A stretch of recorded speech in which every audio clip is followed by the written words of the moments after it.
Today is day 3 of the murder trial for Ian Mitcham, the man accused of brutally beating and killing Allison Feldman inside her Scottsdale home 11 years ago. And after several years, his trial is now underway. 12 News journalist Trisha Hendricks was in court and has a recap of what unfolded.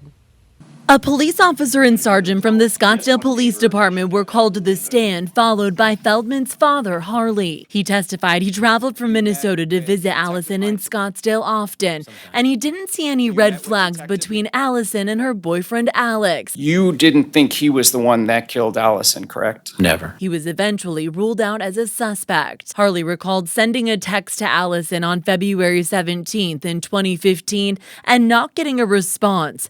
After calling her the next day and not hearing back, he contacted Scottsdale police for a wellness check. Within hours, he learned his daughter was dead. I took on 2 tasks. One was to help the police wherever I could to get the crime solved, and the second was to keep her legacy alive. Investigators had no suspect in the case for 3 years until they turned to new technology Arizona authorities had never used before: familial DNA.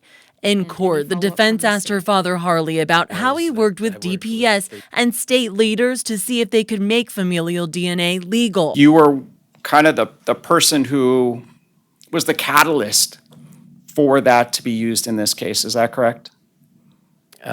Yes. And the Scottsdale Police Department ultimately supported that, correct? Yes.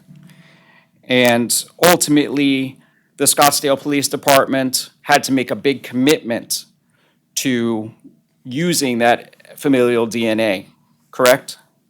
I assume so. Following her father's powerful testimony, Allison's supervisor for 3 years talked about her positive character and solid work ethic and how he ended up becoming close friends with her, as well as a Scottsdale police crime scene investigator who worked the case in 2015 and mapped out the scene. This just the beginning of a trial that's expected to last up to 7 months. Trisha Hendricks, 12 News. All right, Trisha, just a reminder, we're streaming the full trial on 12 Plus. Just download our streaming app on your TV and you can watch for free.